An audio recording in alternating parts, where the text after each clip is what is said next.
Hello and welcome to the lesson number 3 of wave optics diffraction of subject physics KS 201. Today we are going to cover the course outcome number 1 to 1.4, which is relate physical optics with its application in optical devices. In this particular lecture we are going to cover Fraunhofer diffraction at a double slit, absent spectra in double slit diffraction pattern, diffraction grating, Fraunhofer diffraction at N slit, and spectra with grating. Now, a double slit is basically an arrangement in which there are two slits separated by a certain distance d, where the slit width is e.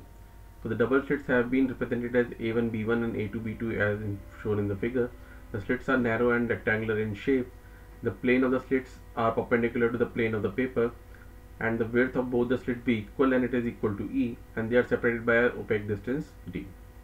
A monochromatic plane wavefront of wavelength lambda is incident normally on both the sides because we are observing a Fraunhofer diffraction. Therefore, the wavefront which is used for this particular purpose is a plane wavefront. Now, light is made incident on arrangement of double slit. The secondary wavelets traveling in the direction of OP0 are brought to focus at P0 on the screen SS dash by using a converging lens L, and P0 corresponds to the position of the central bright maximum. The intensity distribution on the screen is combined effect of both interference of refracted secondary wavelets from the slit. So, in case of a single slit diffraction pattern, we have assumed that there are n number of particles in between a slit, where every particle will behave like a secondary source and generate secondary wavefronts, and these secondary wavefronts will superimpose and produce the required diffraction pattern on the screen. Whereas in case of a double slit experiment, it is basically the overlapping of the interference pattern formed with the help of the two different slits, and the individual diffraction patterns formed with the help of individual slits. Now, the intensity at point P1 on the screen is obtained by applying the Fraunhofer diffraction theory at single slit and the interference of diffracted waves from the two slits. The diffracted waves as the amplitude due to single slit at any angle theta with respect to the incident beam is already known, and in the single slit diffraction pattern we have calculated that the value of R is nothing, it is A sin alpha upon alpha, where the phase difference between the two secondary wavelets arising at the point of the slit will be assumed to be 2 alpha, which is 2 pi e sin theta upon lambda, from which we have obtained a value of alpha as pi e sin theta upon lambda. Now, this phase difference is estimated to be follow. We can draw one perpendicular from A1 on the slit, this D, and B1 sees the path difference between the diffracted waves at an angle theta at the slit A1 B1.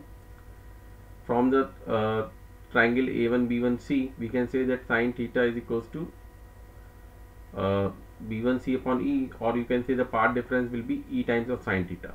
The corresponding phase differences for a single slit is 2 alpha, which is 2 pi by lambda into E sin theta, or you can calculate the value of alpha from this particular expression as pi E sin theta upon lambda. And the amplitude of the resultant waves at the point is R, which is A sin alpha upon alpha. As the two slits combine to produce interference, the path difference between the rays coming from corresponding points in the slit A1 B1 and A2 B2 can be calculated again by drawing a tangent which cuts at the point D. And now in this case of A1 D is basically E plus D sin theta, E B sin theta. The corresponding phase difference will be now twice of beta, which is 2 pi by lambda into E plus B sin theta. Now, applying the theory of interference on the wave amplitude, we can say that the resultant of each of the individual slit is A sin alpha upon alpha. As the two slits have the resultant wave amplitude, then your resultant on the screen will be 2A sin alpha upon alpha into cos beta. That means in this particular case, you are assuming that all the waves which are coming from a single slit can be replaced by a single wave of amplitude A sin alpha upon alpha, and it can be assumed to be originating from the middle of the slit.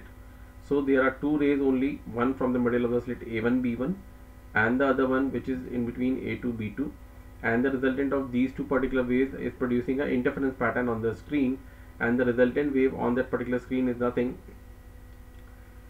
it is represented by 2A sin alpha upon alpha into cos beta. The intensity at P1 is, because intensity is nothing, it is square of the amplitude, it is a square of resultant, so it is 4A square sin square alpha upon alpha square into cos square beta, where intensity is maximum when the value of I naught is a square. The single intensity of a single maximum intensity of a single slit is basically a square, but here the intensity maximum will be 4 times of I naught. So in case of a double slit diffraction, the intensity will be 4 times the intensity of a maximum intensity of a single slit. So we can say that the intensity at any point on the screen depends upon alpha and beta, and the intensity of central maxima in this particular case is 4 times of I naught. The intensity distribution at different points on the screen can be explained in terms of path difference between the incident and the diffracted rays, and in this particular equation, cos square beta is the term which is representing the interference, and sin square alpha upon alpha square is the term which is representing diffraction. So in a double slit diffraction pattern, the overall intensity varies according to two different cases. The first case is the interference pattern, which is governed by the value of cos square beta, and the second one is the interference the diffraction due to the single slits, and it is governed by sin square alpha upon alpha square. Now the conditions of maxima and minima can be obtained for both the interference as well as the diffraction. So in case of an interference, if the path difference, which is E plus B sin theta, is n times of lambda, where theta n gives the direction of the maxima due to interference of light, and the plus minus sign indicates maxima are basically on both sides with respect to the central maxima, and maxima is basically obtained when the path difference is an odd multiple of pi by 2. Maxima is obtained when the path difference is an even multiple of lambda by 2, and minima is obtained when the path difference is an odd multiple of lambda by 2. So this is the condition for minima, and this one is the condition for maximum.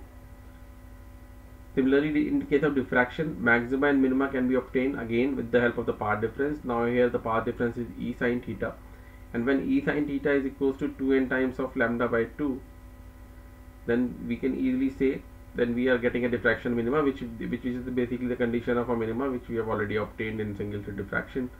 And similarly, the secondary maxima conditions are obtained with the help of values of different values of alpha.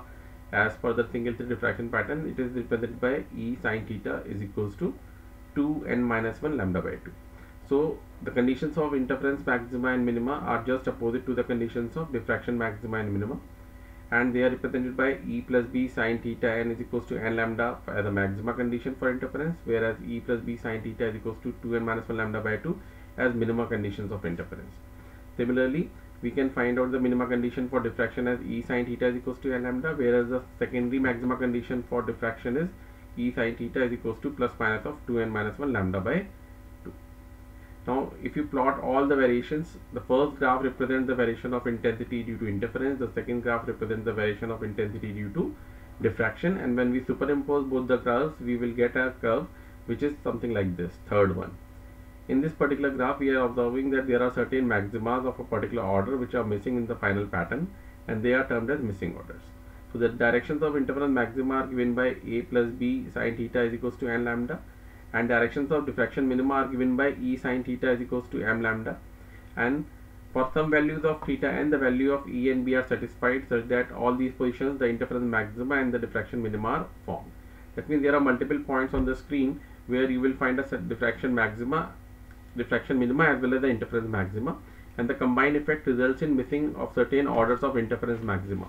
Now we can see certain values of E and B for which interference maxima are missing, and this can be obtained basically by letting three different cases, where the first case is let E is equals to B, then if E is equals to B, then E plus B will become twice of E, and the condition maxima is 2E sin theta n is equals to n lambda, where the condition for diffraction minima is still E sin theta is equals to m lambda.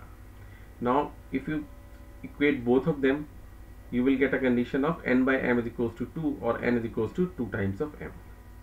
So if you are taking m is equals to 1, 2, 3, which is the diffraction minima condition, then n must be 2, 4 and 6. So the interference orders 2, 4, 6 are missing in the diffraction pattern, because the diffraction minima is formed exactly at the same angle where the interference maxima is to be obtained. Now if you are taking the second case, which is 2E is equals to B, you can easily calculate that n will be 3 times of m, and the missing orders are 3, 6 and 9.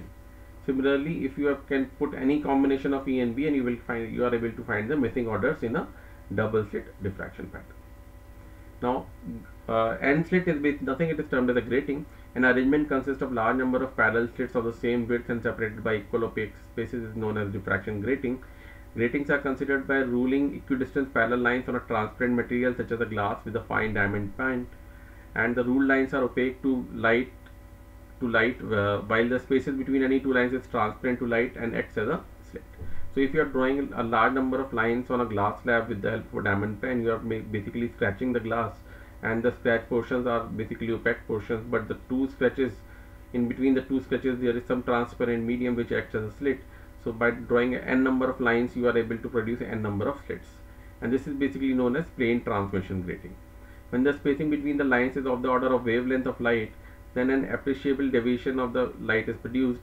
A section of a plane transmission grating AB placed perpendicular to the plane of the paper is shown in this particular figure, where there are n number of large number of slits, and if E is the width of each slit and D the width of each opaque space, then E plus D is known as the grating element. So a grating element is nothing, it is basically the sum of the slit width and the slit separation, and it is basically represented by E plus D. Suppose a parallel beam of monochromatic light of wavelength lambda is incident normally on the grating, then by Huygens principle each of the slits sends secondary wavelets in all directions, and the secondary wavelets traveling in the direction of incident light will focus at point P0 on the screen. This point P0 will be the central maximum. So again, in this particular case, there are large number of secondary wavelets traveling in all possible directions, where in this particular figure we are only showing wavefronts which are traveling at an angle of theta degree. But still there are some wavefronts which are traveling straight, and all the straight wavefronts will be focused at the center P0, which is the central point. Now consider the secondary wave traveling in a direction inclined at an angle of theta with the incident light, and will reach the point P1 in different phases. As a result of this, you can observe an alternate dark and bright fringe pattern on the screen depending upon their conditions. Now every single slit can be replaced by a single wave, where the amplitude of the wave is taken as A sin alpha upon alpha, which is already obtained with the help of a single slit expression, with the phase of alpha is equals to pi E sin theta upon lambda. The total phase between any two consecutive slits is 2 alpha, but for simplicity we are taking a constant alpha, where the value of alpha is pi E sin theta upon lambda. If there are n number of slits, then we have n such diffracted waves, and the path difference between any two of the such diffracted waves will always be E plus D sin theta. So the effective path difference will be 2 pi by lambda into E plus D sin theta, and you can consider this effective path difference between two successive waves as twice of beta.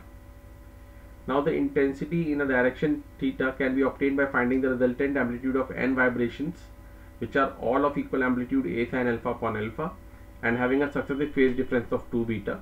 Then by putting all these values in the original expression, which says the resultant of n waves are basically A sin n delta by 2 upon sin delta by 2, and putting these particular values of amplitude as A sin alpha upon alpha as well as delta as twice of beta, we will get an expression which is R is equals to A sin alpha upon alpha into sin n beta upon sin beta. This intensity at P1 will be, now intensity is always square of the amplitude, so I square will be R square. Now it is A sin alpha by alpha ka whole square into sin square n beta upon sin square beta. The factor A sin alpha by alpha ka square gives the distribution of intensity due to a single slit, while the factor sin square n beta upon sin square beta is governing the interference pattern due to n slits, and the product of this will be the resultant intensity pattern.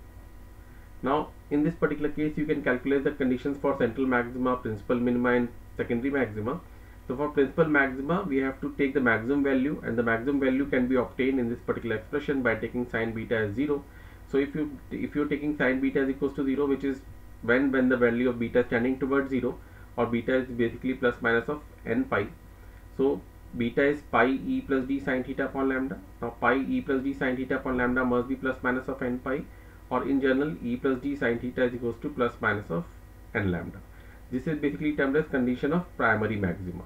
So in a diffraction grating, we are observing that the values of n can be different from 1 to different. So there can be more than one principal maxima or one central maxima in this particular case of diffraction. N is equals to 0 corresponds to the 0 order maxima, which is also termed as central maxima. And for n is equals to 1, 2, 3, we can obtain first order, second order, third order principal maxima respectively. And the plus minus sign indicates that there are two principal maxima of the same order lying on either side of 0 order maxima. Now minimum conditions can again be obtained by putting the value of sin n beta is equals to 0, so that your r must be 0. And when sin n beta is taken as 0, it is to be sure that sin beta is not equal to 0, because if sin beta is equals to 0, you will get again a condition of primary maxima. So this can be obtained by taking a value of n beta is equals to plus minus of m pi, where n cannot have any particular values which are 1, 2, 3, and they are basically not equal to n, 2n, 3n, and so on, so that the value of beta will be plus minus of n pi. So all other values of m other than 0, n, 2n, 3n, and so on, you can take all such values where the value of n beta is plus minus of pi. Now beta is pi e plus d sin theta upon lambda. So n pi e plus d sin theta upon lambda is equals to plus minus of m pi, and by rearranging this you will get a condition which is n e plus d sin theta is equals to plus minus of m lambda, where m has all integral values except m is equals to 0, n, 2n, and n, because for these values sin beta will become 0 and we will get a principal maxima. Therefore all the values which are basically between 1 to n minus 1, or in from n plus 1 to n minus 2n minus 1 is basically possible. So you can have all possible values other than these particular values which are written here. So we can easily say there are n minus 1 minima in between any two principal maxima. Now the secondary maxima can also be obtained by differentiating the expression for intensity with respect to beta. Intensity expression is a square sin square alpha upon alpha square into sin square n beta upon sin beta. Differentiating this particular expression, you will get an expression which is something like this, and you have to, as per the conditions of maxima and minima, the intensity will be maximum when the expression will become 0. Now this expression will only become 0 in two different conditions. Either you can take this value as 0, or this n beta as 0, or this whole term as 0.